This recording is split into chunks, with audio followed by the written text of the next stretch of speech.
Yo, what it do, everybody? It's your boy Ojizz on the track, and you have now made it to the fourth episode of Behind the Beats, featuring myself and hip-hop legend Tracey Lee.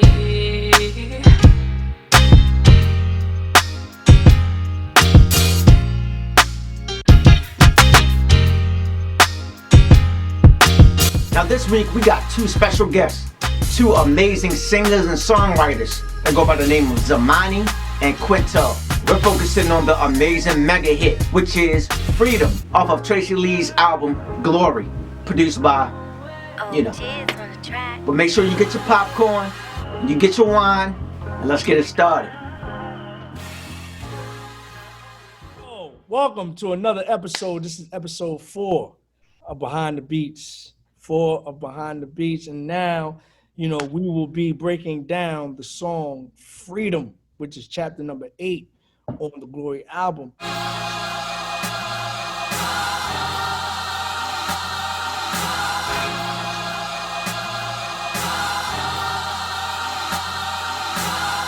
Felony is a remedy these old days. Remember me if I fall asleep to ease the pain. Someone make it okay. Cause the nights are in ocean of emotion. Are you feeling me? High tide sentiments roll me in the deep. I pray the Lord my soul to keep. I beg the truth my soul to free.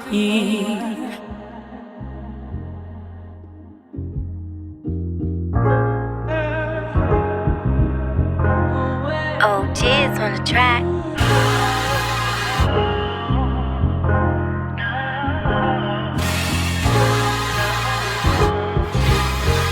I beg the truth my soul to free.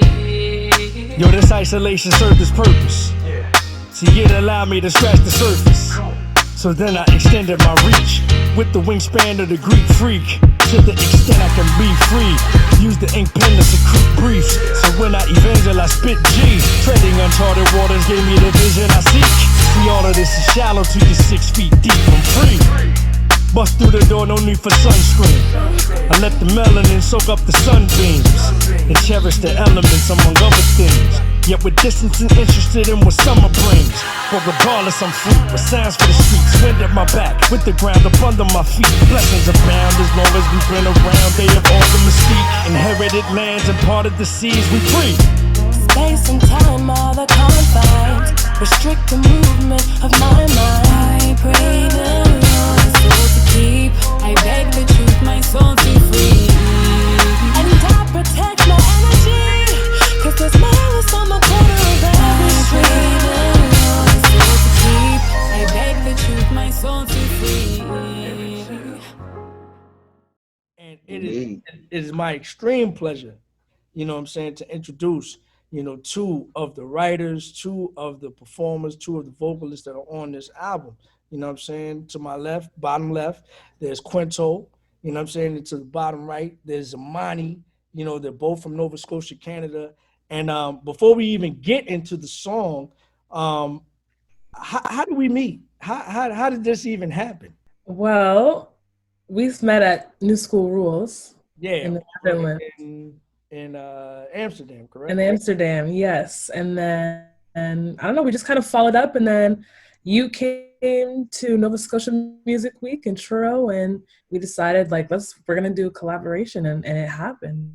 Yeah, so and it just I'm happened. glad it did. No, absolutely. See, Trey's keeping all the good stuff to himself. He didn't even tell me none of that. Like literally, he was just like, "Yo, I got 2 bomb girls that want to be on the song. We're gonna get them on the song, and that's it." I'm like, "Yo, all right, y'all even meet? Like, what's up?" Like, see, now this is news to me. So thank you for that. Thank you. Yeah. We're giving Ojizz education right now. And so Indeed. And KWENTO, it was a little bit different. Can you explain? Yeah, I think you met Chevy. Yes. Chevy Price. You met Chevy Price, and she's the one who connected us.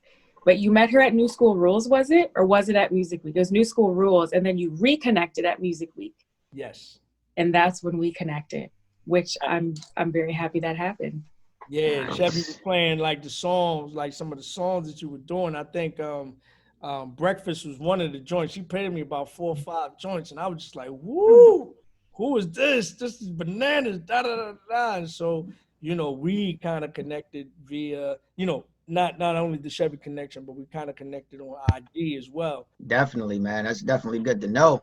You know, now I can actually see you guys. Like I know I see you on Instagram and everything like that, but you know, to actually put the faces with the voices, it makes everything just come to light now, even more so. And by this whole crazy COVID situation and everything, like regardless, I think that it's a blessing in disguise because we were able to connect in the way that we did through music, you know, through the thing that we love to do. So that makes it even better, you know, and by me being not only the producer, but the engineer on the project and taking this whole glory project by storm, it was like, I wanted to ask Tracey, like, how did you come up with the idea of putting these two ladies on this particular song? That's what I wanted to know.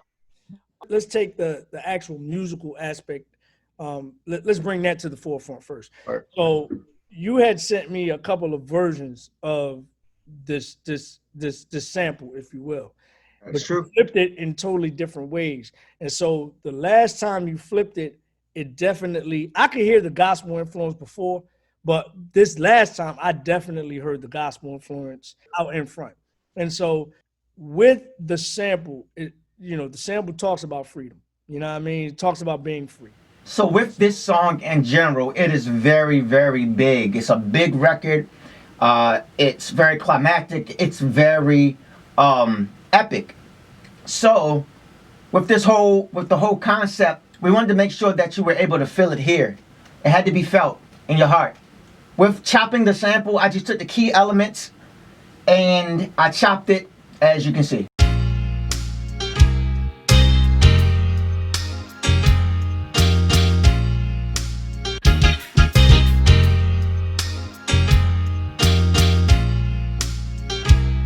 Just like Young Guru mentioned in last week's episode about using stabs.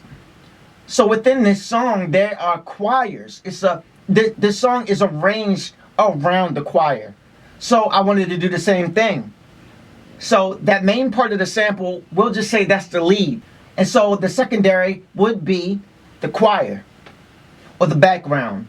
I chopped the choir up into stabs, so it sounds like this.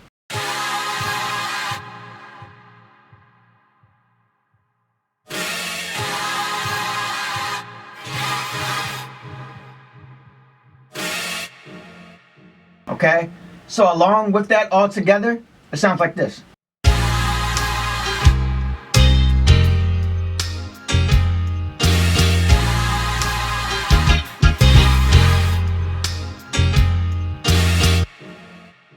It's like, okay, that helped me to develop the idea of where I wanted to go lyrically, where I wanted to go with regards to the concept, all this other stuff. But now it's about texture. You know what I'm saying? It's about, you know, texture of voices that's being heard on here, and how it's going to help to personify exactly the vision. And I'm thinking with regards to getting whatever, you know, not whatever type of message, but the message that I'm trying to convey.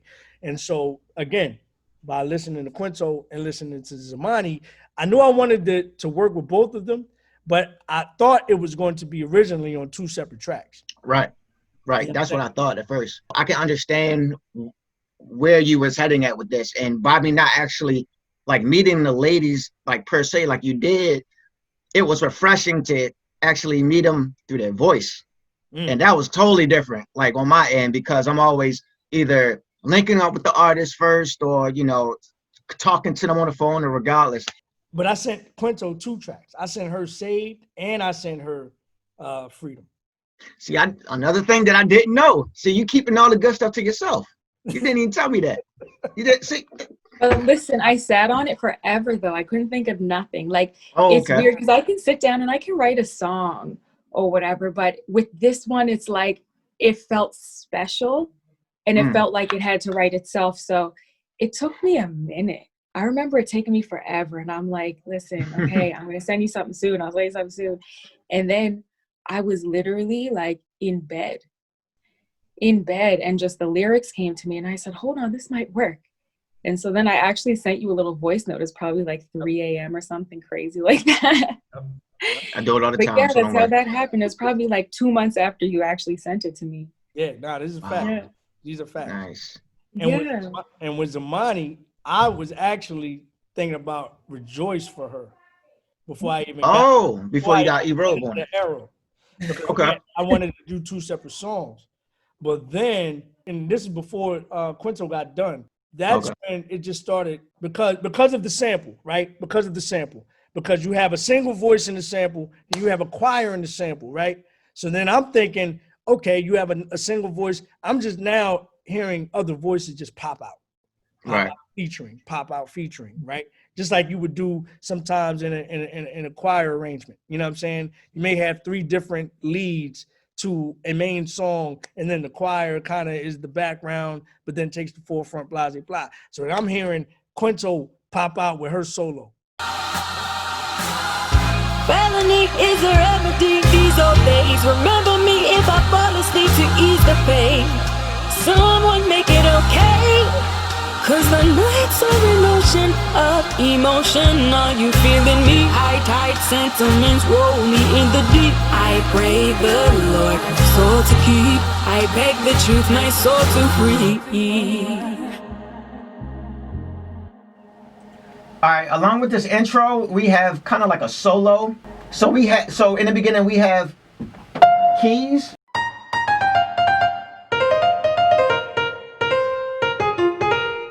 So basically what I could have did was I could have went crazy with it, but simplicity is the key. So we get in the whole bit of less is more. So it was easier just to keep it simple.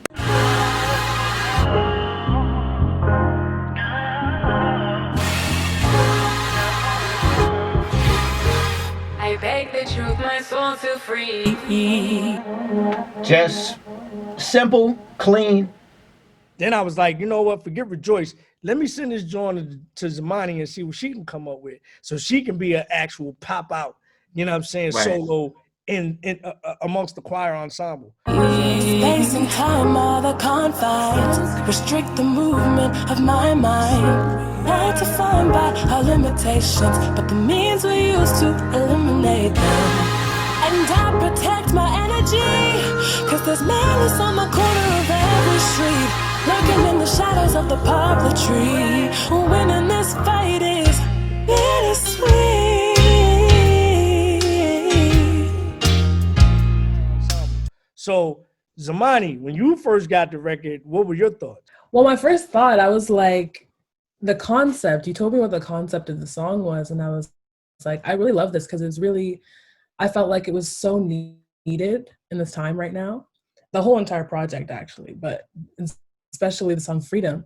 And so I thought to myself, like, what should I write? And like, on the contrary to Quento, I feel like I wrote my verse kind of quickly. Like, it just like flowed. It came really easily. I don't know. Sometimes that happens. Sometimes it's the opposite, right? That's and artist. So I just sat down and I was like, what, like, freedom, what confines us? What makes you feel like, you know, you're not free? I'm like, space and time. These are things that make you feel like you're confined to a certain position where you're not free. And I was just like, these things are just like popping in my head, like taking things about like racism and all these different topics and things that make you feel like you're not free to do what you want were just coming to me. And so it just happened like really quickly. Right. And those are, for me, the best songs are like when they flow, like, they're not the best songs, but like for me personally, when I write quickly, it's like, I don't even remember it happening. As soon as it's done, it's like, oh, that just happened? Okay. Gotcha. When Trey sent me the files and everything, like, I was trying to make sure, like, who was who. Then I kind of like did my research on both of you. So I looked you both up, and I was just telling Trey, like, dude, like, you definitely put your A&R hat on this one, bro.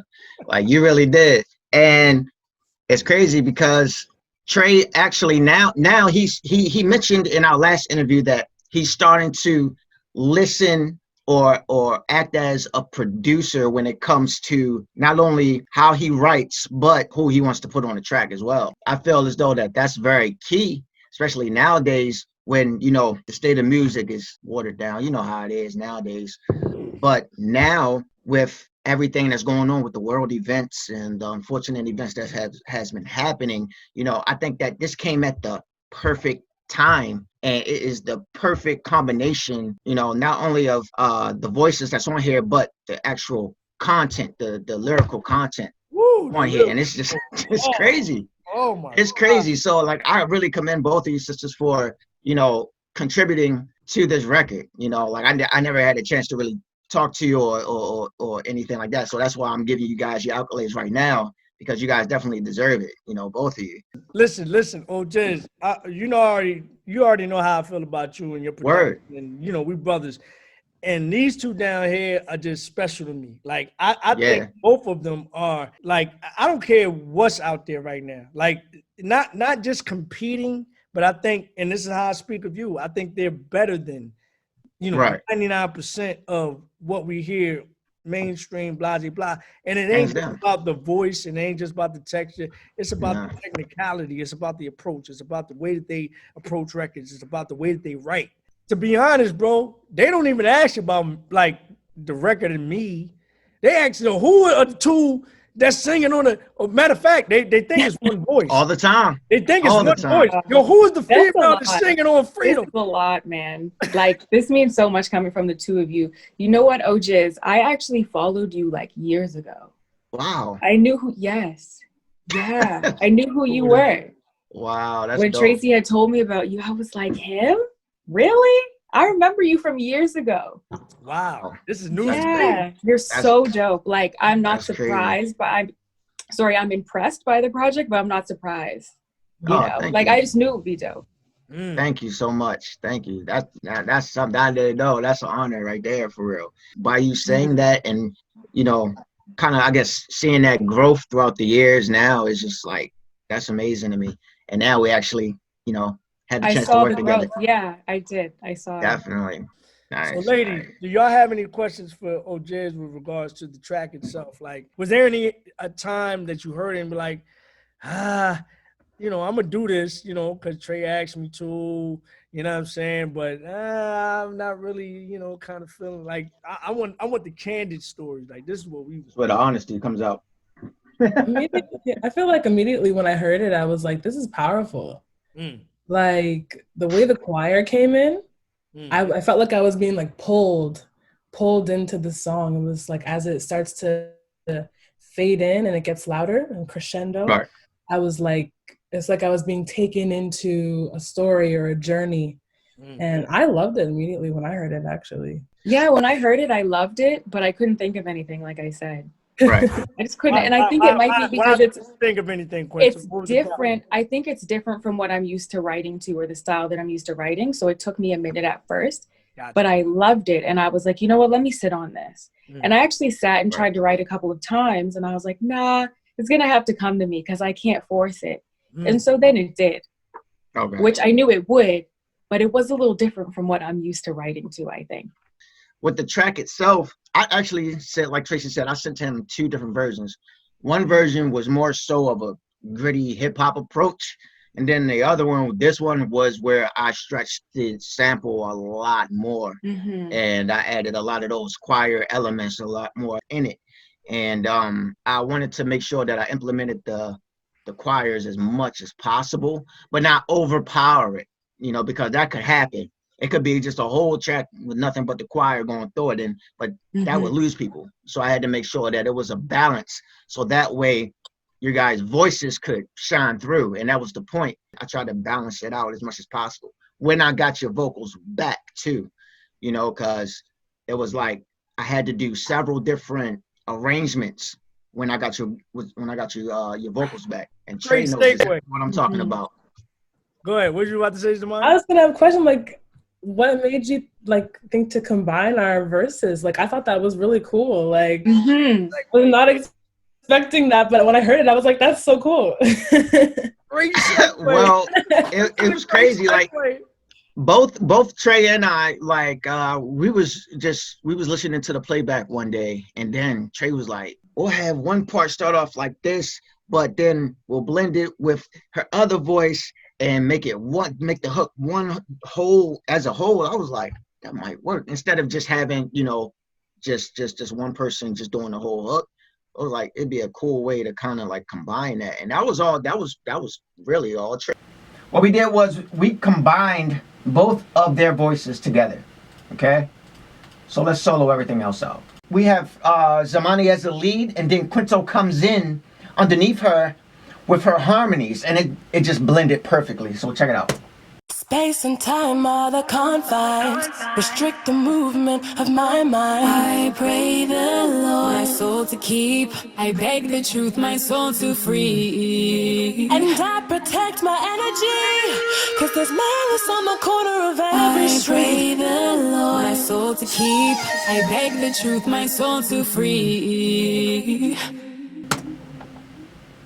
Nothing else to be said about that. I think that's so dope, because then it sort of changes the meaning, because like you wrote your thing and then to hear it combined with someone else's idea of like, or their perspective, it's just like, whoa, this is a whole different song now. And so good, like so good.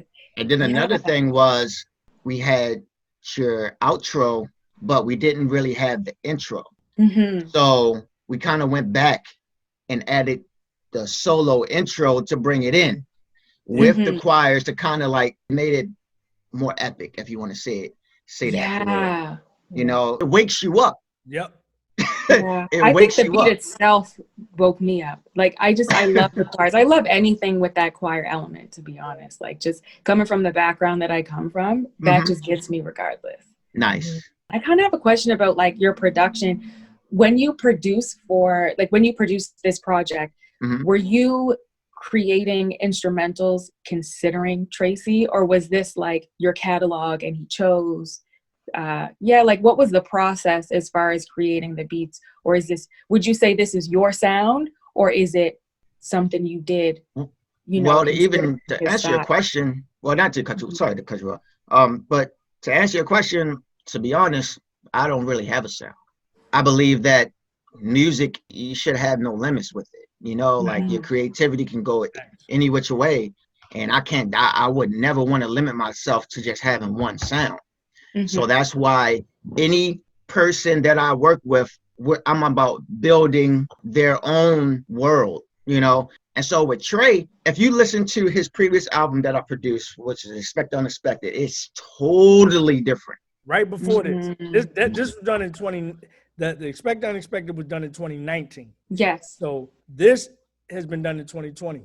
Two totally different albums. Totally different sounding albums. Totally different sounds. So it's all incumbent upon the artist. Yep. Can the artist go there and still feel comfortable and still convey what they were and still convey the type of composition that they want to convey to the public, without, saying, okay, well, we want to adopt this kind of sound because that's the thing to do.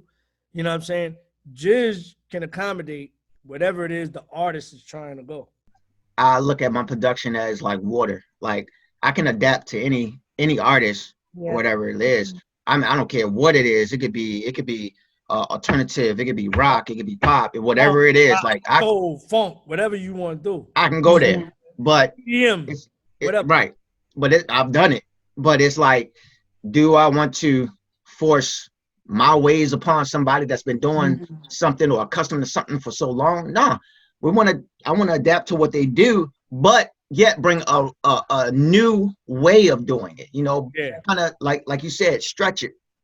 So with that being said though, do you feel like you have any signatures that you put into your music regardless of the style?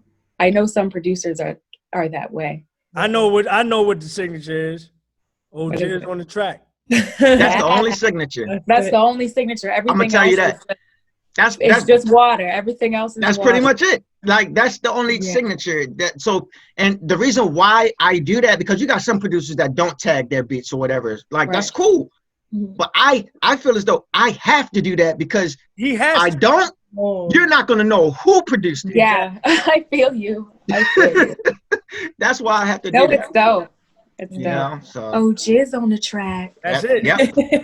There you go. Otherwise, you would not know. You would not know. ZAMANI, with this particular track, I know you told me it just flowed like water.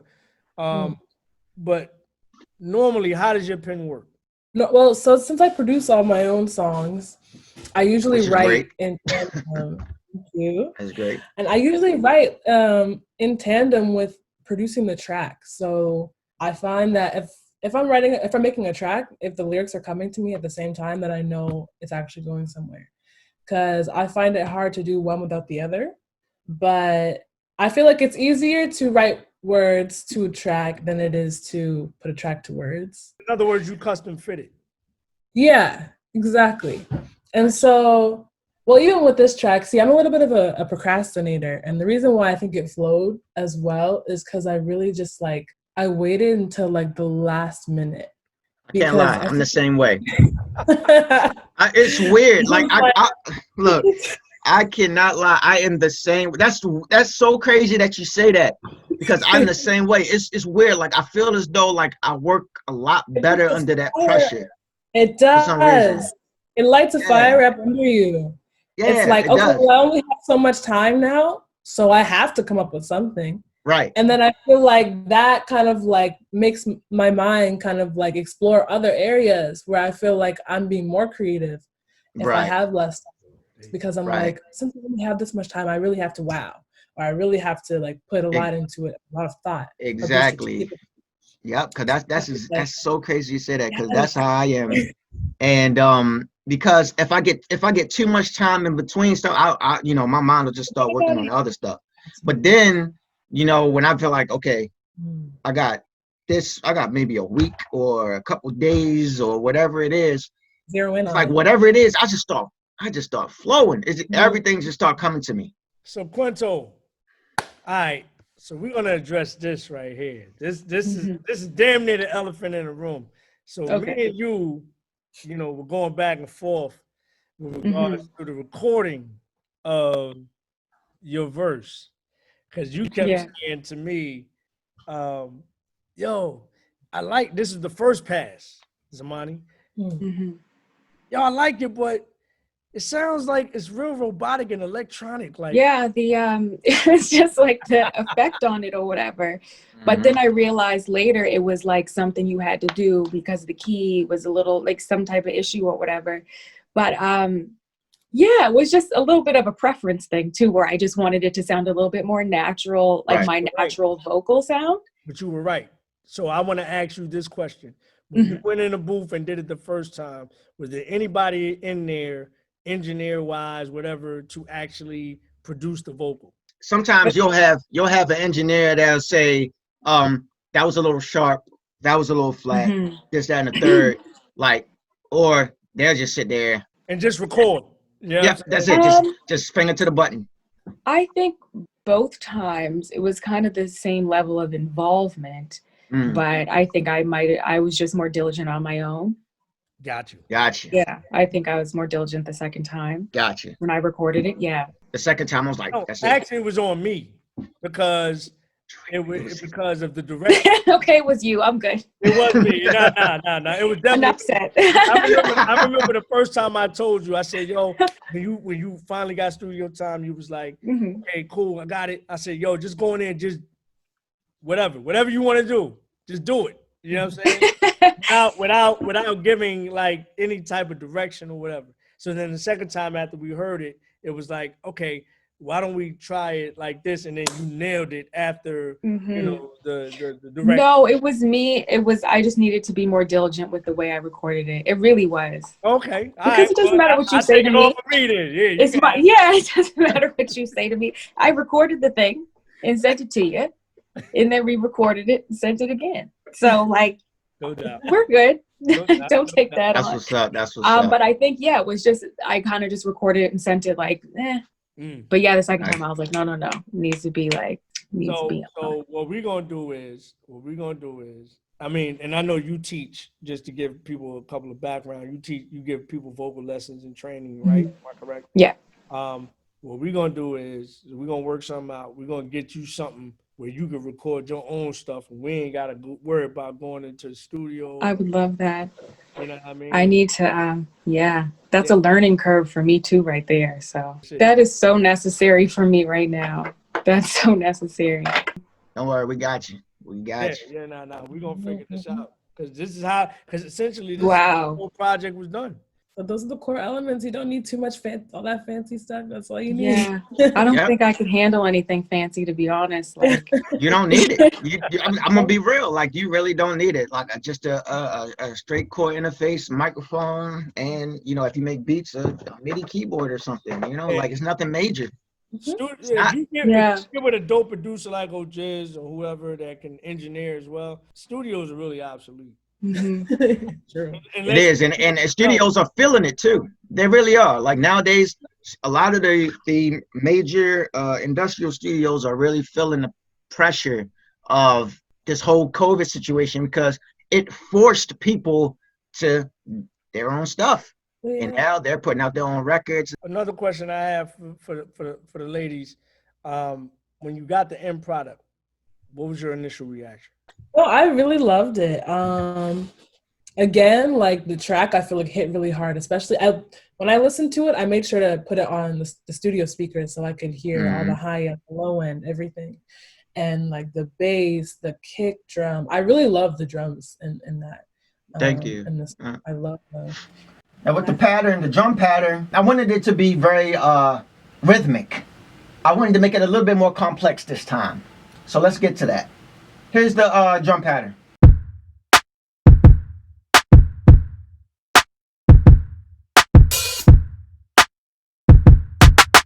Then we get into the bass and the live hi-hat loop.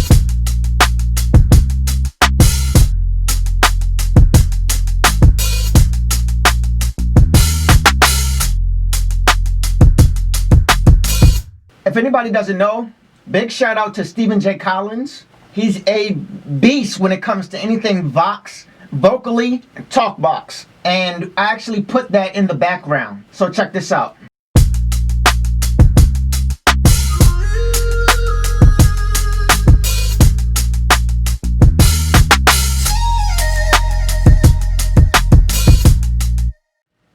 So all together, sounds like this.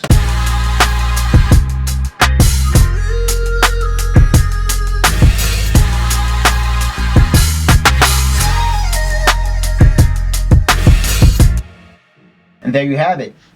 And I felt like it tied itself together really well after hearing all the versions that came out of it and seeing how it progressed from beginning to end. I feel like the end product was really, really amazing. Me too. I second that. Like, the way the beat hit, I felt that way in general, but just like the final version, I was just like, yeah, it was hitting.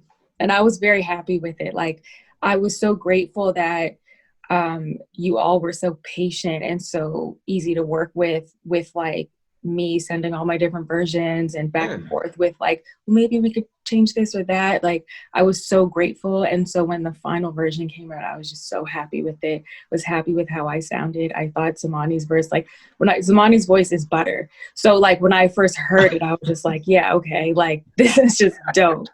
And and the beat, the way you brought it out with the mixing, I didn't know that you were the producer and the engineer. Yeah. And that's a skill in itself, because like, for the both of you, ZAMANI and Ojizz, it's like, to produce it or to write it and then do all that back end stuff too, like the mixing and all that. It's just like, you must have like a couple sets of ears or something that I don't know about that you gotta switch out. Because how are you hearing all this and listening to it over and over and mixing? And because even sitting in a room with someone who's mixing my stuff, I'm just like, oh no. I'm like, call me when it's done. I just can't sit here. I wish I could say that sometimes. I really do. Right. It was relatively easy to do you guys' vocals because of your range and your dynamic that you have, when both of you sing.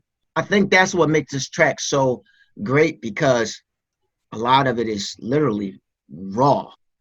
Most of both of you, like, your vocals are raw. I probably added a little bit of reverb, but that's about it, because your natural voices stood out. And I wanted to keep that. I didn't want to flood it with a whole bunch of effect. It didn't need it. And did you know what I mean? Like, I was actually singing with y'all a little bit. You know what I mean? Did y'all know that? I realized that. We're not listening to it. I didn't know that. that. I didn't know that. Trey makes it his duty to make sure that everybody knows that he got the vocals too. You know why? You know, why? You know why? Again, it's this complex that I have about put me in a box. Anything. Don't put me in a box. Exactly. Do it all. I can do it There all. you go. I can do it all.